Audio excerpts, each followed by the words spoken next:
everybody and welcome back to my channel. Today I am so excited because we're going to be starting yet another reading vlog. For the last couple of August I have done this kind of video, which is, let's be real here, basically the soft launch of fall videos, even though it's August. I don't want to hear it. I know it's 100 degrees outside. I don't want to hear it. But I love doing a video where I focus on reading cozy mysteries. It honestly feels like the perfect way to like manifest fall. Like we can do that together this week. So I'm really excited to show you guys my TBR. I feel like I have some really good picks this year and some stuff that I'm really excited about.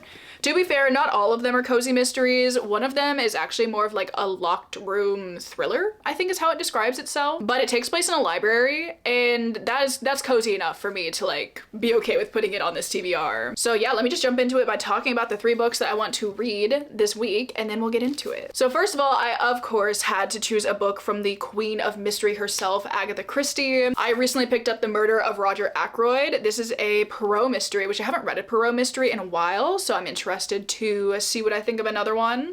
I think the only one I've read is The Murder on the Orient Express, and I don't think I loved it actually, which I feel like is a really hot take in terms of that book. But I've been reading some Miss Marple recently and they have not been hitting in the way that I want them to, so I'm gonna go ahead and give this one a try. I actually have heard really great things about this book specifically. I know a lot of people say it's their favorite Agatha Christie, so I cannot wait to get into this one and see what I think of it for myself. I don't know anything about it aside from what the title tells you, and that's just how I'm gonna go into it. So obviously I have an Agatha Christie on the TBR. Then next up, I wanted to pick up like an actual quintessential cozy mystery. Or at least I feel like that's what this is. That's what I think it is, so like it's good enough.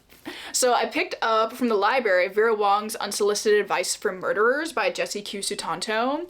This one is following this little old lady who owns a tea shop and I think she lives above it, and one morning she comes down and she finds a dead body in the middle of the shop. I don't know if she's gonna like, you know, take it upon herself to solve it. I don't know if she's gonna help the police in solving it. I'm assuming it's something along those lines considering it's a cozy mystery, but I can't wait to get into this one. I feel like I've heard really good things about this one and I think it should just be a really fun time. And then the last book that I have is the one that's like not exactly a cozy mystery, but like I think it's close enough, and that is The Library After Dark by Andy Pliego. For this one, I'm just gonna read you the blurb that's on the inside of the dust jacket because this is what sold me and I don't know anything else about it aside from this.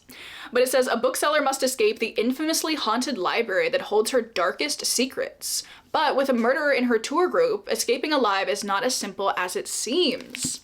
That sounds super good. I know this author came out with a book a couple of years ago called You Are Fatally Invited, which I've never read, but I wanted to. And if I like this one, I feel like I'll definitely have to read that one. But this one really caught my eye and I think it sounds really fun. And I'm actually going to be buddy reading this book with Mackenzie, who is also doing a video of this nature. You guys should check it out. I'll link it below. But she told me about this book. I was like, that sounds so good, I have to read it. And she was like, do you want to buddy read it? I was like, of course I want to buddy read it. So we will be talking about this one and I think that should be really fun. I've never seen anybody read this in a vlog or like talk about it or anything. So I don't know if people like this book or not. But I mean, with the premise like that, how could it not be at least like a little bit entertaining? So I'm really excited about this one specifically. However, I don't think I'm gonna be starting with this book. I don't think Mackenzie's ready to start it yet, so I'm thinking I'll probably end up starting with Vera Wong's maybe. I kind of want something that I perceive as being a fast read, and this definitely feels like it's going to be a fast read. So I think I'm going to be kicking the video off with this one, which I'm really excited about. But aside from my reading, I obviously want to just focus on having a cozy week. So I might do some journaling. I might do a puzzle. It's been a really long time since I did a puzzle. I might do some knitting. I might do some book shopping. I do have some plans to go to Barnes later this week, so I will show you that. So with that, it is now time to get into some reading. It is time to get into the vlog. As I said, I'm going to be starting with Vera Wong's. I think I'm going to be reading a little bit of this today for sure. So I really hope you guys enjoy the video, and it is now time to get cozy and to get reading.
Sunday afternoon. I have been having a cozy weekend. It has been so lovely, honestly. I have indeed read a decent chunk of Vera Wong's Unsolicited Advice for Murderers. I am currently on page 206 of this book, so I am over halfway at this point.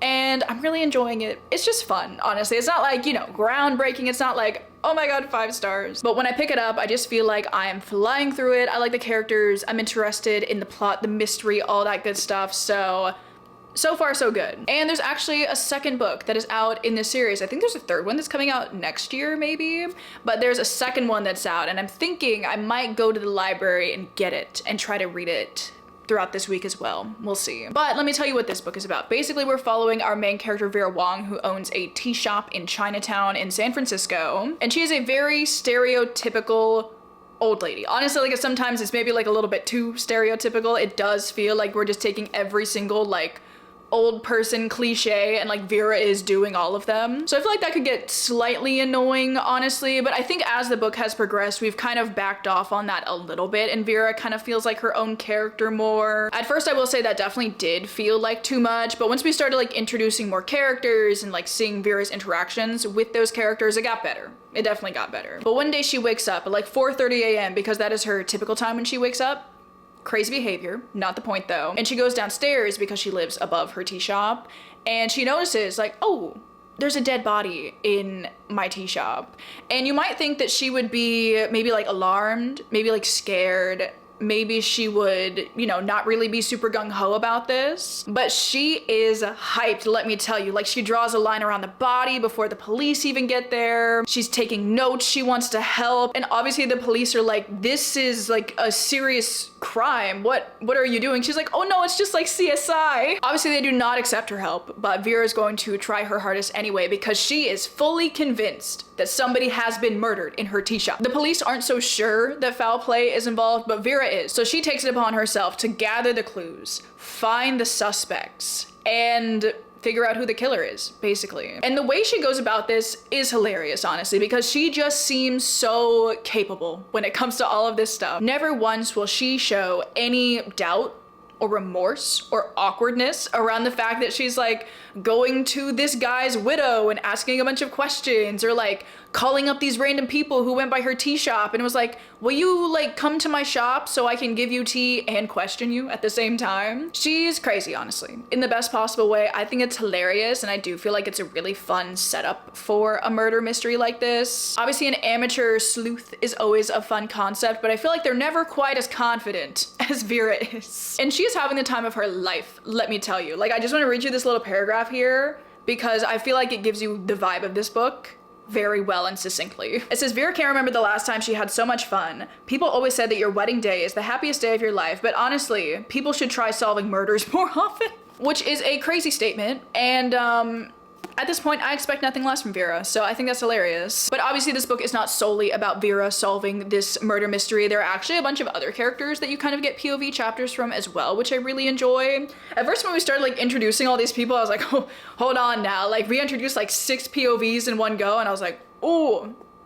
Like, I think I get it, but like it was a lot at first. But all of the other POVs are Vera's suspects, basically, and they all kind of have their own connection to the murder. Obviously, you don't really know what that is yet. You're kind of being fed little bits and pieces over the course of the book, but you have like the guy who was murdered, his wife, you have his brother, you have these 2 other random people who are seemingly unconnected, but like obviously they're connected. And even though all of these people are gathered because they are suspects, like they could have murdered this guy, they all kind of start to become friends. Even though Vera is still questioning all of them, she's kind of growing to like them, they're kind of growing to like her. It's almost like they're forming this little community almost, and they're like always willing to help each other out. They're always willing to help Vera out. I like the pseudo found family aspect to this book, specifically with the guy that was murdered, his wife. His wife's name is Julia, and she has this 2-year-old, and the relationship that she ends up kind of developing with Vera over the course of this book is actually super sweet. Vera goes over to help her take care of her daughter. Vera is like very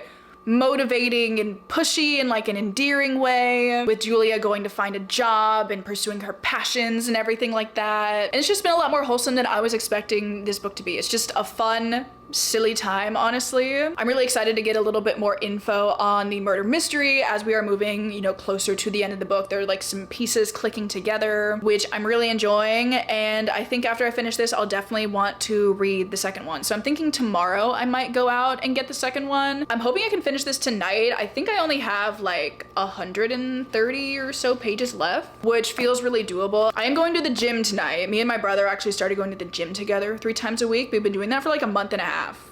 And let me tell you, I hate that I feel so good after I go to the gym. It's almost like every single doctor ever was correct that, you know, working out is good for you in so many different ways. Disgusting, honestly. But even though I am going to the gym tonight, I think I'll still be able to finish this up. It's like such a fast read. I just feel like 130 pages is like nothing. So I'm going to aim to finish this up today, and then I can jump into one of my other books. I'm thinking I'll probably read The Library After Dark next. I think Mackenzie said she's gonna start it tomorrow, so I'd like to start it when she does. So I think those are kind of my reading plans for the next couple of days. So I'm really excited to finish this up, really excited to jump into some of my other books and just continue my week of reading cozy mysteries.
So it is now Tuesday afternoon and I'm back with a couple of reading updates because I have finished a book that I really liked and I have started a book that I'm really liking. So obviously, we gotta talk about it. First of all, I did finish up Vera Wong's Unsolicited Advice for Murderers, and this one just continued to be so fun, honestly. I feel like this was just the perfect cozy mystery. I feel like it's what I've been looking for in some of the cozy mysteries that I have previously picked up, but I haven't really found yet. But it just feels like it's the perfect balance between the coziness and the mystery. I feel like the mystery was engaging, but I feel like it also had the perfect amount of cozy moments because we would also, you know, be focusing on this group of people who are slowly becoming friends. There's a huge emphasis on like this sort of found family thing that they have going on. It was just so sweet to see some of these relationships developing, especially like their personal relationships with Vera. Her husband died a couple of years ago. Her son isn't super involved in her life, at least at the beginning of this book, so she's pretty lonely a lot of the time. Like, she has her regimented routine and she has all of these things that she does every day that make her feel great, whatever. But you can definitely tell that she is wanting that companionship back in her life, and all of these new people that are coming into it throughout the course of the book kind of serve a different role in Vera's life. But there also is a lot of humor to these relationships as well because they are Vera's suspects for the vast majority of this book. So it just felt like such a quintessential cozy mystery. Perfect. Would highly recommend if you guys are looking for a fun, cozy mystery. I do not have the second book in this series as well. I did pick it up from the library, but I'm kind of tempted to see if I can get it on audio. I just posted my vlog from last week where I talked about getting this book from the library, and a couple of you guys said that it's even better on audio. So I'm like, maybe I should listen to the second one on audio instead of reading it. So I'll see if I can get the audiobook. You know what? I could just see if I can get the audiobook. I could just do it right now. Oh, I can get the audiobook. Oh, this is perfect. All right, so I'm gonna borrow the audiobook and I'm going to listen to Vera Wong's Guide to Snooping on a Dead Man, which obviously sounds super fun. So yeah, that is one book done. Really enjoyed it. And then I do have another book which I have started, which, as I said, I'm also super enjoying. So I started The Library After Dark by Andy Pliego.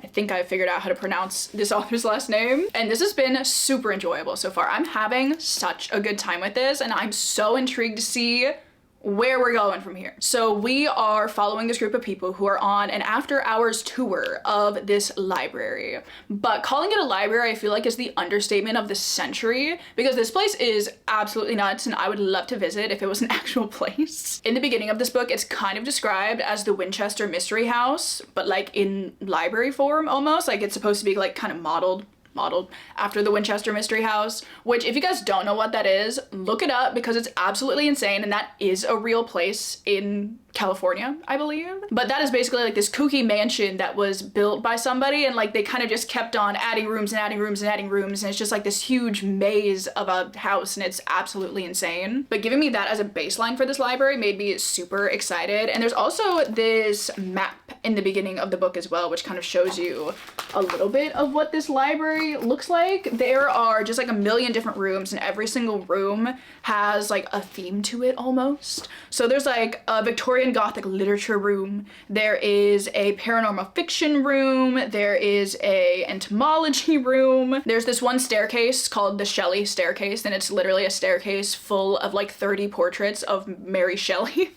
Which it's just like, it's full of just like random rooms like that, so weird. And the tour group is there to not only go throughout this library and get a private tour of it, they're also there because there is this like very rare, I don't know if it's a first edition, but it's a very rare edition of this anthology of fairy tales that's allegedly like super old, written before Grimm's fairy tales. But there's this kind of curse on this book almost, where like everybody who has come into possession of this book throughout the course of its, you know, time being in existence has exited the world upon their own volition, shall we say. And obviously at first, you know, this might be a little bit of a deterrent, but also like a lot of people have that morbid curiosity. So everybody that's on this tour is here to see this before like everybody else is able to once it's available for the public to view. There are 8 people that are going on this tour and we're getting every single one of their perspectives, which I really enjoy. Each of them seems to have something they're hiding, some more than others, but I feel like it's gonna come out eventually that they all kind of have their own ulterior motives for being there. It's all very mysterious and whatnot in the beginning, and as the tour progresses, one of them dies and they can't figure out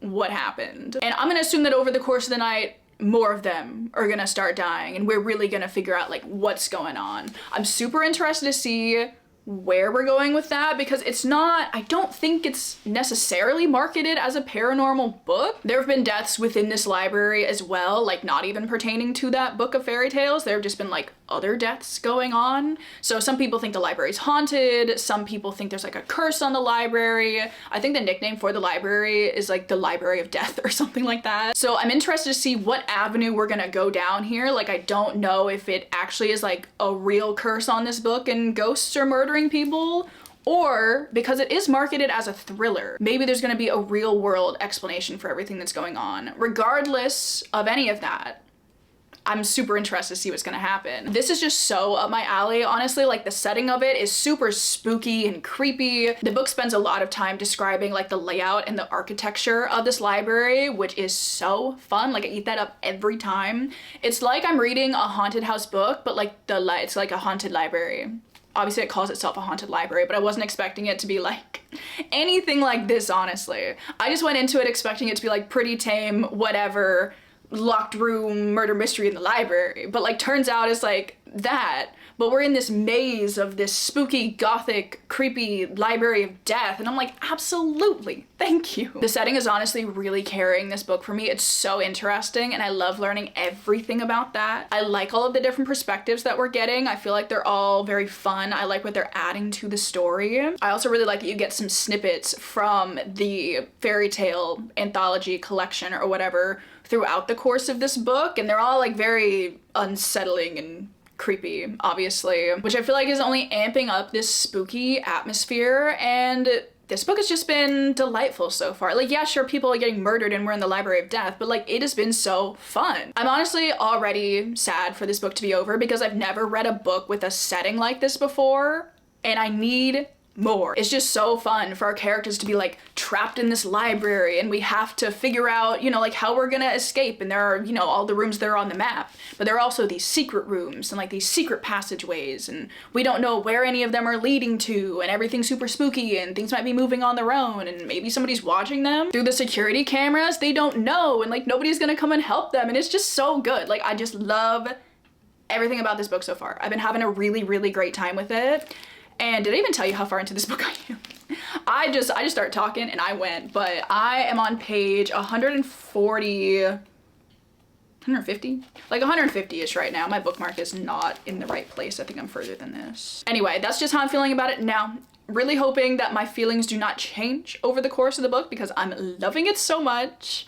But yeah, I'm going to go do a little bit more reading this afternoon. I don't know what else I'm gonna do, but reading is my priority because I need to know more of what's gonna happen. We've been learning some things. We've been figuring some things out about some of the people that are on the tour, certain connections, certain twists and whatnot. So I'm gonna get back to reading, but I will come back to you guys when I have another update.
right, so it is the next day and I'm back with a couple of reading updates. I don't really have the reading updates that I thought I would have for you today, but I still have reading updates. But I'm mainly here because I wanted to give you guys a little bit of a book haul because as you saw, I did just go book shopping. I have not been out like browsing book shopping in a while, so I figured it was time. And my initial intention was to pick up books that I thought would be really good for fall. I kind of wanted to, you know, browse, find some new books for my fall TBR. However, I did not walk away with anything that I did not set out to get. I don't know, I feel like as of recent, every single time I've been book shopping, I'll like see books that I think sound kind of cool, but I can never pull the trigger. I'm always like, I should just borrow it from the library. Like, it'll be fine if I borrow it from the library. Which certainly isn't a problem. I mean, like, it's a good thing for me in my wallet, that's for sure. I just think it's kind of funny. Like, literally every single time I would pick up a book, I was like, oh, this sounds interesting, I should buy it. I would like walk around with it for like a minute or two, and then I would like immediately go put it back. I'm like, I don't need this right now. I'll just borrow it from the library. But anyway, let me pick up the two books that I picked up while I was out because I'm super excited about both of these. One of them is actually a reread,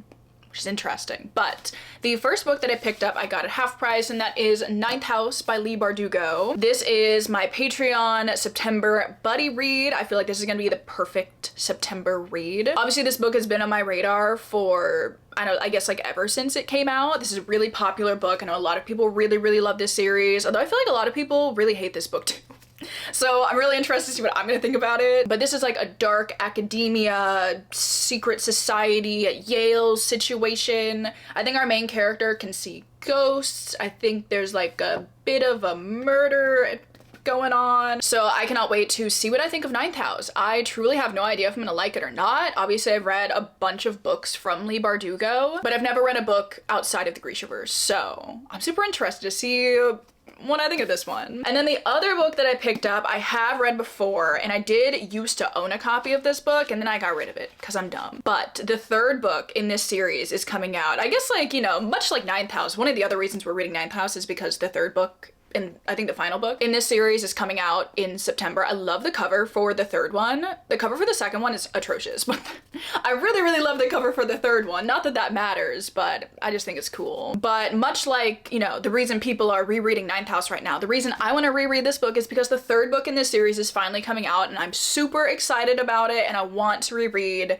the first two books in the series. So I picked up Vengeful by V.E. Schwab. Now, Vicious is one of my favorite books of all time, honestly. It was like the very first adult fantasy, I guess it's more like sci-fi than it is fantasy, but like it's still kind of fantasy, but like the first adult fantasy book that I picked up when I started reading again. So for that reason, it kind of holds a special place in my heart, but it's also just like a banging book, honestly. I've read it twice now. I reread it a couple of years ago, but I'm super excited to give it a reread. And then obviously I also need to reread Vengeful because while I have a general grasp of everything that goes down in Vicious, I don't remember really anything that happens in Vengeful. So with Victorious coming out, I believe in early October, I need to get on it. I need to get on my reread. I feel like in general, there aren't a lot of series that I would dedicate the time to like reread. I'm pretty sure the last time I cared enough about a series to like reread the first couple so I could read the last one was when, what are you called? Chain of Thorns by Cassandra Clare came out, and that was like a couple years ago. That was like 3 years ago? That was like 3.5 years ago? Oh my god. But this series is very special to me. Hello, Daisy. But this series is very special to me, so I want to give Vengeful a reread, and Vicious, obviously, but like Vengeful is the one that I'm super interested to really see if my thoughts on it have changed or not. The only thing I remember about this one is that I didn't love it. So I'm just super curious to see how I feel about it this time. This series is great. If you guys have not read Vicious by V.E. Schwab, you absolutely should. I think it's one of her best books, honestly. That is my book mail. Both of these books I think are stunning fall reads, honestly. Ninth House more so than Vengeful. I feel like it's Vicious that I'm thinking of that's like the better fall read, but like this one, I kind of read this series the first time in the fall, so now they're all fall reads to me, if you get what I'm saying. You want so much attention right now. But I do have a couple of reading updates for you guys as well. I have not made too much progress in the library after dark. I think maybe I've read about 50 pages since the last time that we talked, so like, I don't really have a lot to update you guys on in terms of this book, because I feel like I haven't read enough of it to really tell you what's going on, and like most of what's going on, I can't tell you because like spoilers and stuff. stuff. But I'll leave you with the fact that I am continuing to enjoy this one a lot. Mackenzie has literally, she started this book after I started it and she finished it yesterday, so she is just running circles around me. But I'm going to hopefully focus on reading this tonight and tomorrow. Finish it up tomorrow because I still want to read my Agatha Christie. Ow, did you just bite me? What's your deal? Come here. You want some attention, so now you can have it. Oh, as soon as I give it to her, she's not happy. But I have a more substantial reading update for you guys because I've been listening to my audiobook of Vera Wong's Guide to Snooping on a Dead Man. And I would agree that I really, really do like the audiobooks. I don't know if they like make or break the experience, but I am enjoying the audiobook. I think it's good. But I am currently on page 208 of this book. So I think I'm gonna finish this one either today or tomorrow, but this one is also just like super fun. You know, like same kind of thoughts and feelings that I was having towards the first book. The plot of this one, I feel like there's a lot of intrigue. I have like even more questions about some of the characters that are being brought into this book, and I'm really excited to figure out, are you biting these lights? I swear. Daisy loves chewing on these, you know, lights that are on my bookshelf. Very not good. But there are a lot of questionable characters in this one, and I'm really, really intrigued. But as for like what this book is about, we're again, you know, following Vera. You already know about Vera. And in the beginning of this book, she's going to the police station to go bother her like son's girlfriend or something. Or no, she ends up like falling for an internet scam, I think. So she's like going to report it. Like the very first chapter of this book was Vera like giving her credit card information to somebody over the phone. And I was like, oh, this is not good. This is really not good. So she goes to the police station and she sees this woman sitting outside of the police station. Her name is Millie. And she is there because her friend Thomas has been missing for a while and like she hasn't heard from him. She doesn't know where he could possibly be, but he hasn't been home in a while. So she is kind of just like loitering, like trying to work up the courage to like go in and ask about it. So obviously Vera, you know, she sees a young person in need and she takes it upon herself to start snooping and figure out what's going on. Turns out this girl's friend is dead. And he was leading a double life. He was like this mega big influencer and like Millie didn't even know, even though they were really good friends. Which leads us to some other characters. Obviously Vera is, you know, starting to investigate and interrogate other people that were in Thomas's, or Xander, I think is what he goes by. People who are in his life, and that's kind of making up our cast of characters that we're primarily following in this one. We do see the characters from the first book, which I really enjoy because I really liked those characters, but you know, we're kind of just getting the points of view of these new people. So we have like his girlfriend who was also an influencer, which like typically I don't really like books that involve influencers, but this book actually ended up doing something pretty fun with like the influencer concept, which I'm really enjoying. It just like, it makes so much sense, honestly, but it's also hilarious. But the main thing that I'm really interested in is our main, like kind of the character that kicked this all off, who's Millie. She has revealed little bits and pieces about her past, about what her home life is like.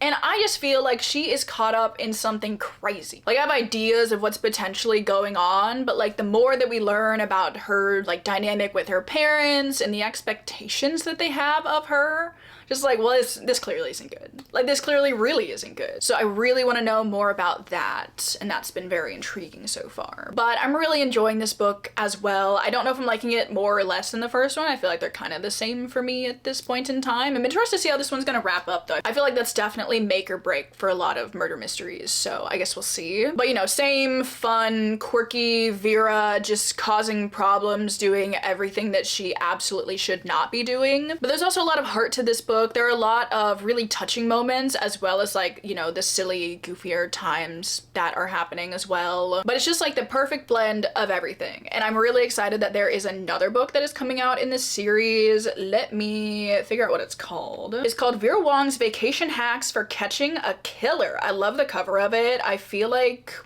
Vera's going on vacation, which honestly, as she should. Like the cover is so cute. I'm really excited about this one. And I think it comes out in March. I don't know if I already told you that. But yeah, those are the couple of reading updates that I have for you. Not too much. I have not been doing as much reading as I wanted to over the last couple of days, but it is time to get to it. I really want to read all of this, and I want to finish these. The next time that I talk to you, these will be finished. I promise you that. I'm promising myself that. So yeah, I will get back to you in a couple days with some good reading updates.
So it is now Saturday morning and I'm here to give you guys some final reading updates, some final vlog updates. I have finished a couple of books. I have soft DNF'd some books. I finished a knitting project, which I didn't like film anything of, but I wanted to show you anyway. I think first of all, I want to talk about my reading updates because I want to talk about the 2 books that I have finished. The first one being Vera Wong's Guide to Snooping on a Dead Man. This book was honestly crazy. For what my expectations were with this book, where we ended up with one of our characters was just like not anywhere within the realm of possibility that I had for this book in my mind. And I don't really know if I would consider this much of a cozy mystery. I feel like the first book was definitely very cozy vibes. Like, yeah, somebody gets murdered, but like it was still a cozy murder mystery. This one went kind of off the rails, again, in terms of it being a cozy mystery.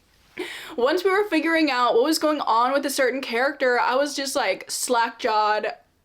Oh my god, that is actually crazy. That's not to say I didn't really enjoy this book, but like it definitely took me off guard a little bit, I have to say. I really enjoyed continuing to follow Vera as our main amateur sleuth, and I really enjoyed seeing all of her relationships, not only with the people from the first book, but also, you know, like the new characters that are being introduced in this one, continue to develop. They're all just super wholesome. She definitely feels like all of these people that she has brought into her orbit are like now a part of her family. She cares for them, she cooks for them, she just wants the best for them, even though she's like, you know, a little bit overbearing at times. Scratch that, she's actually very overbearing at times.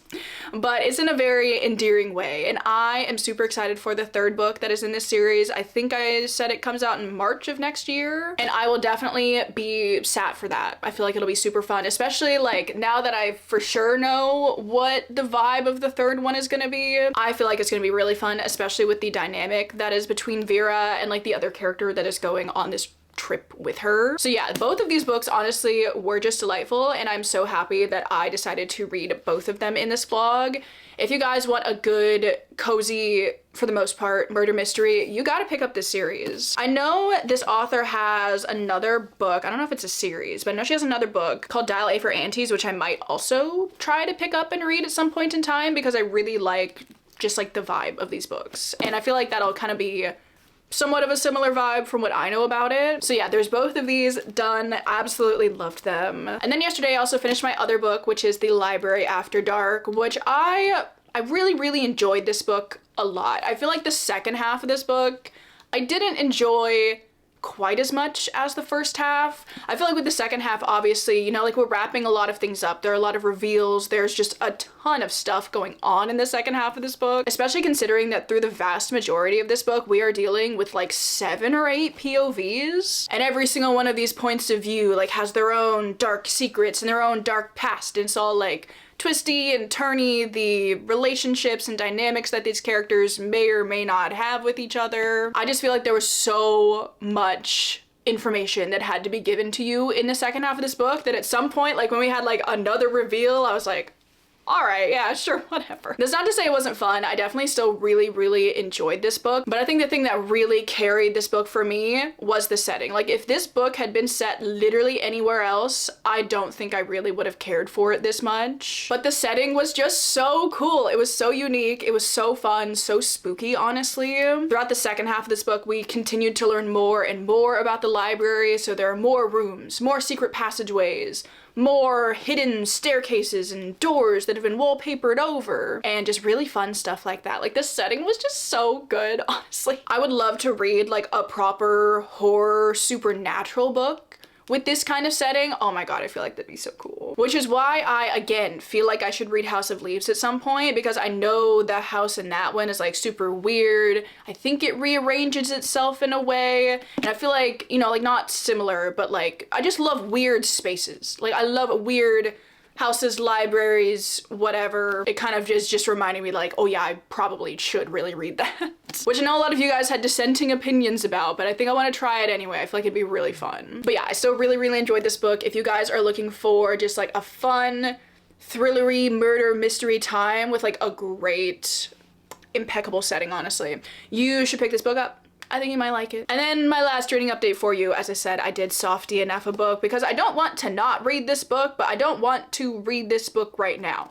You know, I read 15 pages of The Murder of Roger Ackroyd, and I was just not vibing with this right now. Agatha Christie books are like a little bit dry. Like, they're fun, but they're definitely like a little bit dry at times. And I feel like if I were to give this a bit more time, maybe I would like it more. I mean, like, Roger Ackroyd hasn't even been murdered yet. But also, I do not want to push myself to read books that I don't want to read right now. I have so many other books that I want to read in August that I just don't want to dedicate the time to this right now. So I'll read it eventually, just not right now. I don't want to give up on it. But yeah, that is the casualty of this vlog. However, I did still finish, you know, 3 other books, which I really loved. I did not get any books on my physical TBR in this vlog though, because all of these are from the library, but alas, I can focus on that in my next vlog, I guess. But I really enjoyed all 3 of the books that I read this week. They were so much fun, which is why I love a little cozy murder mystery every now and then, and I love filming this vlog every year because I feel like these are the perfect kind of books to really like transition me into my fall reading, which the next vlog that you guys will see is gonna be a little bit more fall themed. Like, maybe you're not ready for that, but you know what? I'm ready for that. However, before we go, I did want to also give you guys my quick knitting update, because even though I said I wanted to like work on one of my sweaters or something this week, I ended up being a responsible knitter and I finished a project which I've been needing to finish, and that is my mixed rib cami. I will wear this in some videos soon if you guys want to see what it actually looks like, but I added on a little bit more length and then I bound it off. Honestly, it's like a tad bit shorter than I was originally envisioning for this, but this mixed rib pattern, it's just like, it's way too tedious. I'm over it at this point. That I was just like, you know what? It's fine. It's like a really good cropped length. Like when I wear like high-waisted jeans or high-waisted shorts, it looks good, and that is primarily what I wear. So I figured, you know what? For now, we're gonna call it good, and I can always go back and add length later. So like, it'll be fine. But yeah, I finished it. I'm so happy it's done. I wore it out to dinner last night with my family. Very exciting. And I love it. I'm really excited to wear this, especially in the fall. It's not super thick, but it is a bit heavier than like your typical tank top, obviously because it's made out of merino wool. So I feel like this is gonna be a perfect layering piece for fall. I'm so excited that I finally finished it just in time for fall. So yeah, I want to give you guys a quick update on that, but it is time to wrap up the vlog. It is time to give you like the quickest recap ever of all the books that I finished in this vlog, because we literally just talked about them, and then I will let you go. So obviously I finished 3 books. I finished the first 2 books in the Vera Wong series. Again, highly recommend if you guys want a fun murder mystery. I feel like these are perfect for this time of year, so you should really pick them up. And then I also finished The Library After Dark. So 3 stunning, thrillery, murdery, mystery, cozy books for the week. I am super happy with all of the reading that I accomplished. I would obviously love to know if you guys have read any of these books. What did you think of them? Did you like them? Did you not like them? I really liked all the books that I read, so I hope you guys, if you've read them, have enjoyed them. But if you haven't read any of the books that I read in this vlog, I would obviously just love to know what you've been reading recently. Anything good? Anything I need to know about, let me know. But with that, I'm gonna let you guys go. Thank you so much for watching. I hope you're all having an amazing Monday, or whatever day it is that you are watching this video, and I will see you all in my next one. Bye.